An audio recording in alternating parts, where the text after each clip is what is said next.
but I lost complete interest about farming. And I said to my wife one day at breakfast, "Would you be upset if I became a preacher?" I was ready to go, brother. Wow. This is Master Ministry, tips, tools, and truths to advance eternal effectiveness in ministry. I'm your host, Douglas Hammett. Let's move into the broadcast now. I didn't have much trouble having a problem leaving the farm, because I had already been preaching to some sorts in the Methodist Church once in a while.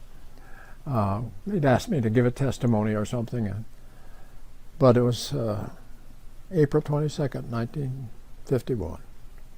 Wow. And I knew God wanted me off the farm. And I was a good farmer. I was out farming my dad, and I was getting 10 to 11 pigs per litter, and that's more than anybody else was getting. But I lost complete interest about farming. And I said to my wife one day at breakfast, "Would you be upset if I became a preacher?" I was ready to go, brother. Wow. Well, here's the problem. I was acquainted with the Tennessee Baptists. I had gotten acquainted with them. BBF, that was a tragedy. And several others. The guy that was in GARB, I can't remember his name. Been trying to remember it, can't remember. And I corresponded with him because he was in the Iowa area. And but I had to preach. I just had to preach. And I've been very fortunate. God allowed my interest to grow in books. I had 6,000 volumes at one time. I'm down to about 2,000 now. These are all on subjects. There's probably 2 to 3 subjects per shelf. If I'm preaching on a subject, I try to get all the books or material I can on those subjects. And I got the books, and I read books. I still read books. I gave Cheryl one of my books this morning that I've had for a while, and I exhausted it. But I never had any problem. I got interested with the United Christian Brotherhood of Martin County, Minnesota, which were started by chiropractors, dentists, who were saved people, but they had no church to go to. So once a month they'd bring in a speaker. We'd get all the famous, I've heard some of the great preachers of America. I thrived on that. I became interested in running their PA system when they had a speaker. And they brought in Joe Stump, a converted Lutheran who had gone into evangelism after he got born again. He came into Fairmont, Minnesota, and he was preaching this revival. The second night, I was praying beside my wife. I said, "God, save somebody tonight, you know. I want to see somebody get saved." I looked over and my wife was gone. She was down front. And he dealt with her and she got born again. Wow. And then 3 nights later, we got her brother to come. We just buried him this last summer. And he went forward, trusted Christ. And that got me fired up. I wanted to get people saved, and I wanted to go to a church where they preached it. And Pastor Mack was the pastor at the Calvary Baptist Church in Estherville, Iowa, where we were baptized, both of us, a year before we went to Bob Jones. I liked Bob Jones in a lot of ways because they were zealous, and they made you go out, and they had what they call extension, and we'd go and we preached in chain gangs, and we preached in other places. I wanted to go places, start a church. I just eat me alive. We had a family from Calvary Baptist in Estherville, Iowa, who had moved down to Belle Plaine, Iowa, and there was no church. And when I got out, finished at Bob Jones, we went to Belle Plaine, Iowa, and started the first church, Calvary Baptist Church. And it's kind of interesting because just before I left Bob Jones, Gilbert Stenholm, who was the in charge of the young preachers, called me in. He said, I see you're going to leave. I said, no, I've been here 6 years. I took the 4-year plan in 6 years. And he said, you came here a Baptist and you're still a Baptist. I said, no, Bob Jones made me a Baptist. He said, I don't understand that. I said, well, you had cafeteria-style doctrine. Baptism was 3 things, or do this and do this. Choose your own. They were honest and good people. I had nothing against them, but they didn't know what they believed. I raised my hand one day, and we were studying baptism. And the professor said, there's 3 ways to be baptized. I said, what's the Bible say? He looked at me and pointed his finger at me and says, I know where you go to church. You keep quiet. Oh, my. That was at Bob Jones University. By the way, Bob Jones is gone now. It is gone. It's gone. And we had a good ministry 4 years in Belle Plaine, Iowa, when we went there and got that church started. The first person that I really saw converted to Christ happened in Belle Plaine, Iowa. It was, boy, the names just come up.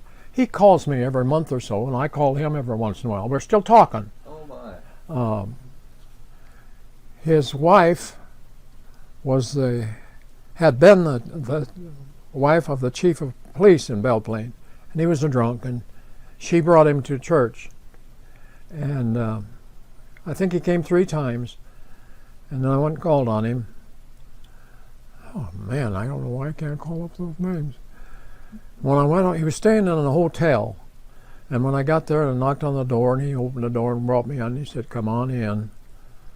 I said, "Well, Arnold James, there's his name."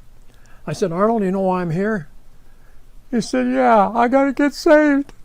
He got down by the bed and cried out to God and got born again. He's been in 2 churches now. He's back in Belle Plaine in the nursing home. First convert I ever had. Man, what a day. And he's the guy that took the cherry off the top of the police car in downtown when he was drunk. There's 13 taverns in that town and 3 grocery stores.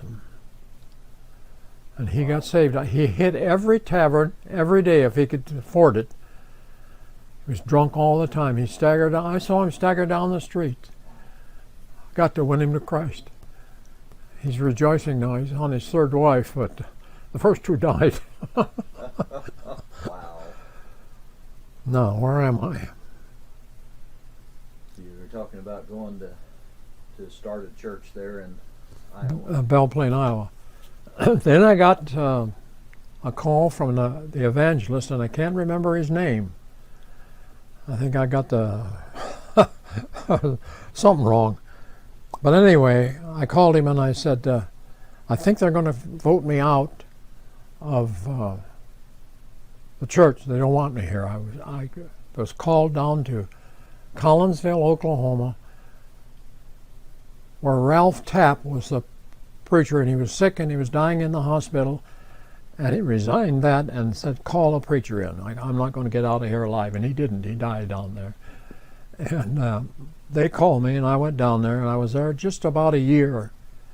And I had wind that I got wind that they were getting ready to get rid of me. And sorry, but the preacher in the Tulsa was helping them. I was too Baptist. This is what they told me the night they jumped me on a Wednesday night. Said, ever since you've been here, all we get is doctrine, doctrine, and more doctrine. Yeah. And I said, well, what's wrong with that? He said, don't you know that if people get too much Bible, they'll lose their faith? I said, that's not what the book of Romans says. And they was organized. They had their Pentecostal guy in on. And I just said, that's it. I just folded my hands and let them do what they wanted to do and left. I went down and went to work for, I'm a graduate of Dunwoody in Minneapolis, took the welding trade business, And so I could get a job, and I got one right away, and making 200-ton ore trucks. And stayed there about 6-7 months, I think it was. And there I had a friend who was truly converted. I know he was saved, but he was scared to death he was going to lose it. He's a Free Will Baptist. I said, well, that's not what my Bible says. He said, you always go to the Bible. I said, why not? That's the only proof I've got. Mm-hmm. And God built within me to keep me alive and going a love for the book. No. And I ate it up. I just couldn't handle it. And I knew I had to go someplace and start a church. And the friend in Oklahoma City knew that's where all the history began to fall into place.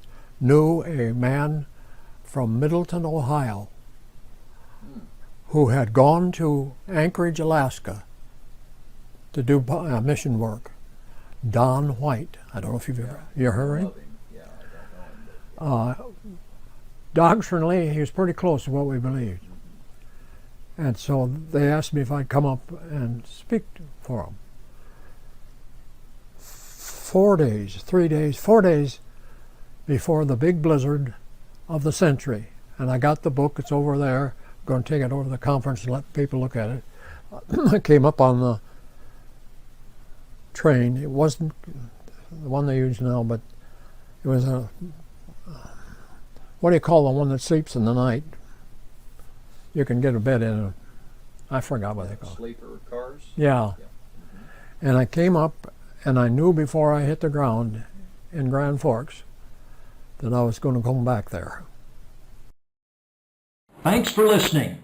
You know your ministry does not have to stagnate or die. If you want to get out of the box and into the book, get some help right now. Give me a shout at pdhammett@gmail.com. We'll discuss what you need and recommend a course of action. Get in touch with me. You can also find tips, tools, and truths to advance eternal effectiveness in ministry and make an eternal impact at masterministry.com. Thanks for listening. Now let's go make a difference.